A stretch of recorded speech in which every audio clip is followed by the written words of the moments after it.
the second point that I thought I would like to discuss with you is that while the Germans didn't get as much money as the Brits and the French, there was, however, the Garoya program. That was, this is the acronym for Government Appropriations for Relief in Occupied Areas, end of quote. And that was a program which amounted between 1946 and 1950 to $1,600 million, more than was originally coming through the Marshall Plan. And originally this was money that was allocated by Congress for the provision of food and fertilizers. But since Germany began to uplift itself in the late 40s, there was still enough money in the kitty, and Clay had exclusive command over this money because he didn't have to go to Congress all the time to get reapproval of this. So he invested this money actually also in German industry.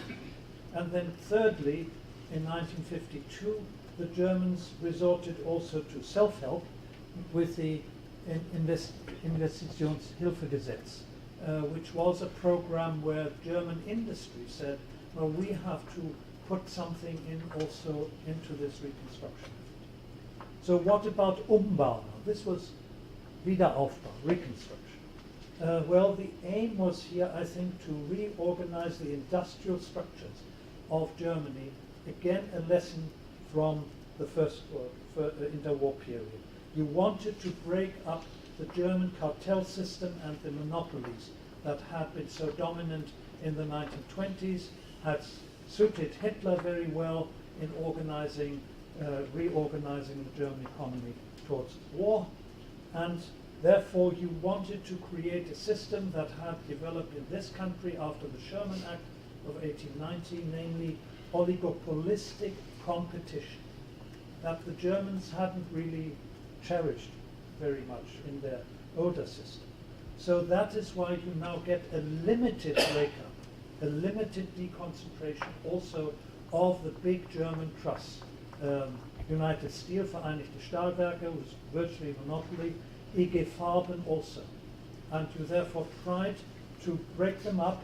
IG Farben is a good example because you had initially 4 chemical companies, now it's 3, Höchst, BASF and Bayer.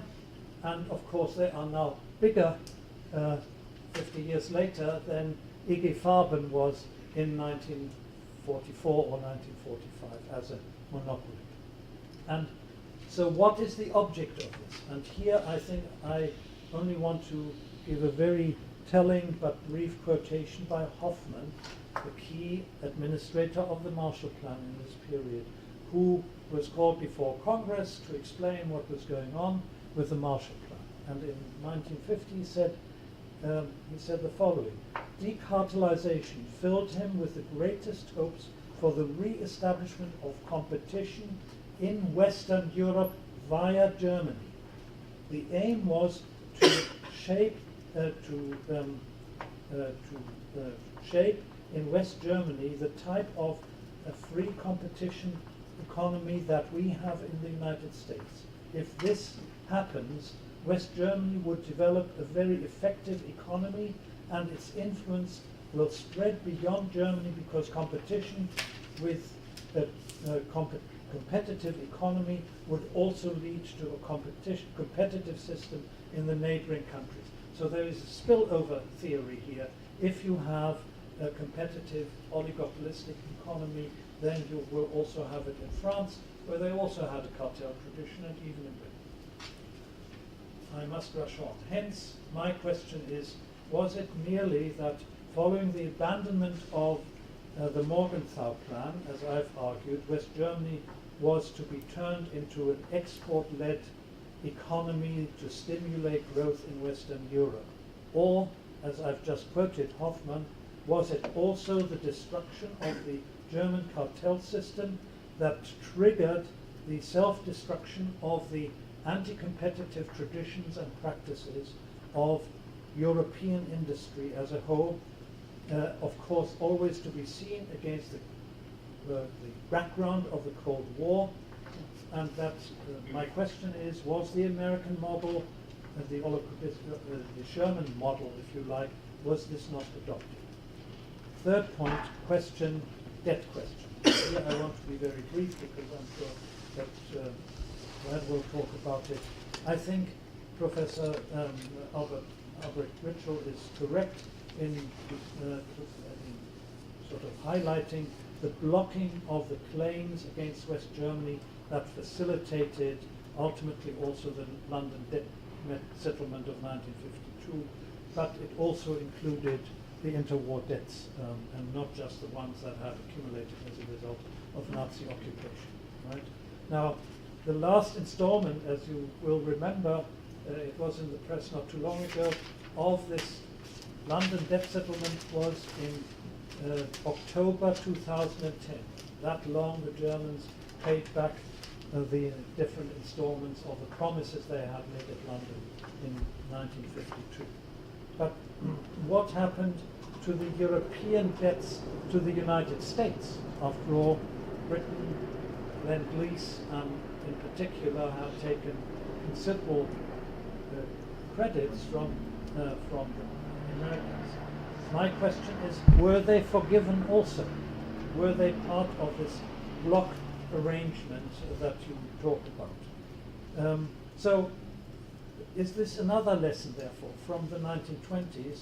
Because the most poisonous issue of the 1920s, as you probably agree, was the reparations issue between Germany and Western Europe, but also the refusal of the United States to forgive Allied debts.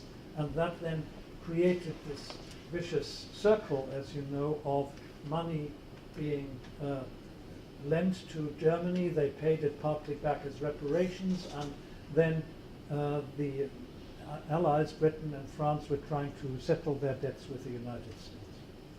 So the conclusion I want to come to is, first of all, is there a generational learning from the mistakes of the 1920s? I think there is, but there were two groups. Morgenthau, and this is where you are, I think, very good in your analysis.